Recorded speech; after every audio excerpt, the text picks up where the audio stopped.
সাহেব, আপনাকে আরেকটা প্রশ্ন জিজ্ঞাসা করতেছি জানার জন্যে যে ডেকিয়াজুলি ইজতেমা নিজামুদ্দিন বাংলাওয়ালি মসজিদ তথা আসাম সুরার তত্ত্বাবধানে হইতেছে আর ইজতেমা 14, 15, 16 ফেব্রুয়ারিতে হবে।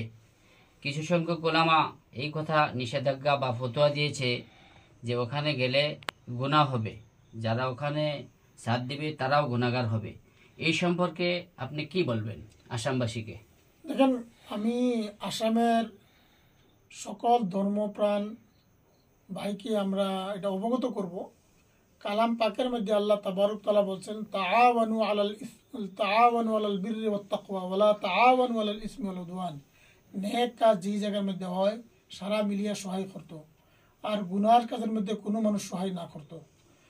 ডেকিয়াজুলি ইজতেমা আল্লাহ রসুল লাগে হইতেছে বা আসাম সুরার তত্ত্বাবধানে হইতেছে।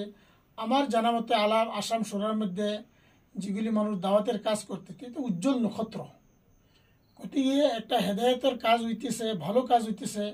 যে জায়গার মধ্যে সৎ কাজের আদেশ, অসৎ কাজের নিষেধ হইবি, এই জায়গার মধ্যে তো আমি সারা ধর্মপ্রাণ মানুষকে আহ্বান জানাইবাম যে আপনারা সারা যান, সারা সহায় করেন, ভালো কাজ হইতেছে। কোনো ফরিক না, আল্লাহ রসুল কথা শুনবার লাগে সবই যান। কিন্তু গুমরা হইতো কি? গুমরার কোনো প্রশ্ন আসে না। আর ওখানে গেলে গুনাহ হবে না না না, এটা তো একদম জিয়াদতি, গায়ের মুনাসিব কথা। এগুলি গায়ের মুনাসিব কথা। আল্লাহ রসুলের কথা শুনলে মানুষ গুমরা করেছে যে ওখানে গেলে না। একাংশ ওলামা তারা